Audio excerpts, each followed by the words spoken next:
저는 아직까지 화를 한 번도 내지 않고 아이를 키웠다는 엄마를 만나본 적이 없습니다.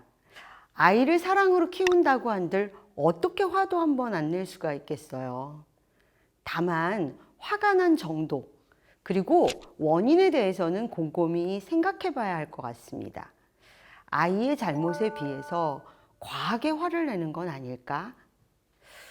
다양한 일로 인해서 그 감정들이 쌓이잖아요. 이것들을 전부 아이에게 쏟아내는 거, 그건 아닐까? 뭐 이런 거. 어떤 감정이나 조절이 필요하다는 얘기죠. 앞뒤 생각하지 않고 아무 말이나 뱉어내고 나면 아이는 물론 본인 스스로의 마음에도 상처가 남는다고 해요. 마음과 다른 모진 말로 아이를 아프게 했다면 반드시 이 과정에서 사과가 필요합니다. 아이에게 사과하는 거, 이거 부끄럽고 민망한 일 절대 아닙니다. 잘못을 인정하고 진심으로 사과하는 거, 다시는 잘못을 저지르지 않기로 약속하며 그 약속을 지키려고 노력하는 것이야말로 진정한 어른다운 모습이고요.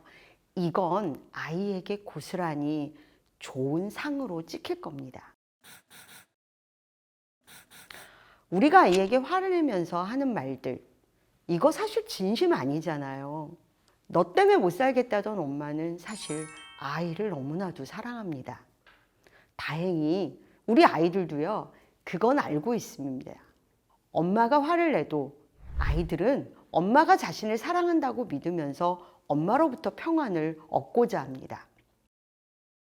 엄마가 화났다라는 그 작품에서 그토록 찾아 헤맸던 산이가 엄마 치맛자락에서 발견된 장면 기억하시죠? 산이에게 있어서 엄마는 여전히 가장 안전하고 포근한 안전기지라는 그런 의미였죠. 엄마가 이러한 역할을 하지 못할 때 아이는요, 마음 둘 곳이 없게 됩니다. 불안한 감정을 느끼게 된다는 거죠. 강의 중에 제가 종종 이런 얘기를 하면 많은 엄마들이 눈물을 훔칩니다. 상담자와 내담자 관계로 만난 어떤 엄마는 제게 이렇게 묻기도 했습니다. 교수님, 저 어쩌면 좋아요? 아이에게 그토록 엄마 사랑이 필요할 때 전 힘들어서 아이를 따뜻하게 품어주지 못했어요. 아이한테 상처가 너무 많이 남은 것 같아요. 가끔 그 생각을 하면 너무 미안해요. 근데 이제 아이가 너무 많이 커버렸고 다시 그때로 돌아갈 수도 없는데 우리 아이 마음 어떻게 치유하면 좋아요? 그녀는 연신 눈물을 닦아내다가 결국 소리내어 엉엉 울었습니다. 저 역시 큰아이가 어릴 때 많은 상처를 준 사람이잖아요. 아이 마음 읽어주긴커녕 항상 제 생각, 제 방식, 이걸 강요했던 거 많이 아시죠? 아이가 엄마를 정말 가장 필요로 하는 시기에 따스하게 품어주지 못한 죄로 이후에 저 훨씬 많은 노력을 해야 했습니다. 지금도 여전히 아이를 대할 때는 많이 듣고, 많이 참고, 많이 이해하고 다독이고 또 많이 품어주려고 애를 씁니다. 아이가 어릴 때 편안한 안식처가 되어주지 못했지만 지금은 언제든 아이가 기댈 수 있는 존재가 되었다고 생각하고 또 여전히 ING 중입니다. 누구나 수많은 시행착오를 겪어요. 아이가 크는 만큼 엄마도 조금씩 더 나은 엄마가 되어간다는 거, 이것만 기억하면 돼요. 그때 못했다고 울고 그때 못한 거 지금 어쩌냐고 후회하면서 동동거리지 마시고요. 지금부터 우리 해가면 됩니다. 유타 바우어의 그림책 고함쟁이 엄마에는요, 귀여운 엄마 펭귄과 아기 펭귄이 등장하죠. 책의 첫 페이지 보면 무슨 일인지 엄마가 아이에게 그냥 소리를 빽 지릅니다. 엄마의 고함 소리에 놀란 아기 펭귄은 온몸이 산산조각 나서 흩어져 버리죠. 머리는 우주로, 몸은 바다로, 날개와 부리 그리고 꼬리마저 어딘가로 날아가고 남아있는 두 발만 부지런히 움직입니다. 엄마의 격한 감정에 아이들은 위축이 될 수밖에 없고요. 몸이 조각나 흩어지는 그런 느낌.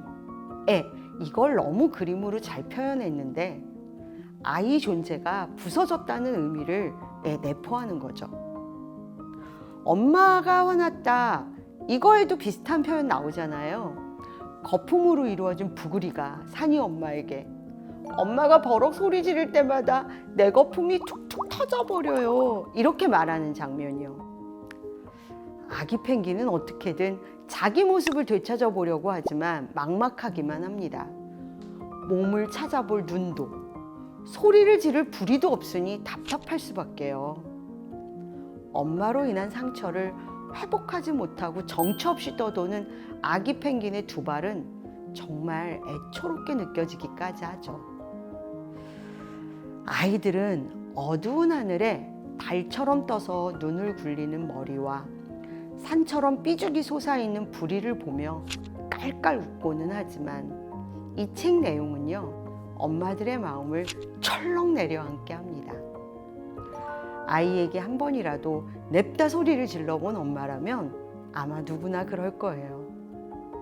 종일 이리저리 걷느라 지친 채 사막에 도착한 두 발 앞에 마지막 너무 감동적인 장면이죠. 엄마 펭귄 모습이 보입니다. 그림 속 엄마 펭귄은 아기 펭귄의 머리와 부리, 몸과 날개를 꿰매고 있습니다. 산산이 부서지고 흩어진 그 상처를 봉합할 수 있는 사람, 결국 엄마라고 이야기하는 거죠. 제 모습으로 돌아온 아기 펭귄에게 엄마 펭귄은 아가야 미안해 이렇게 말합니다. 그런 엄마를 바라보는 아기 펭귄의 얼굴 미소로 가득 찼죠. 진심 어린 사과의 한마디, 아이의 마음을 토닥토닥 위로해 줍니다. 아이는요, 스스로를 치유할 만한 능력이 없습니다. 상처받은 아이의 마음을 보살펴야 하는 사람, 그래서 아이가 웃게 해줄 수 있는 사람은 엄마입니다. 엄마는 아이에게 그런 존재죠. 지난날 아이에게 준 상처로 괴로워하는 모든 엄마들에게 이 책을 꼭 권하고 싶습니다. 과거는 되돌릴 수 없지만 우리에겐 앞으로 주어진 날들이 많습니다. 늦었다고 생각할 때 가장 빠른 때라고 우리 늘 얘기하잖아요. 아이가 어렸던 시절보다 더 오랜 시간, 더 많은 노력을 쏟아야 하겠지만요. 그래도 엄마가 포기하지 않는다면 아이 마음에 남은 상처도 조금씩 치유해 갈 수 있을 겁니다.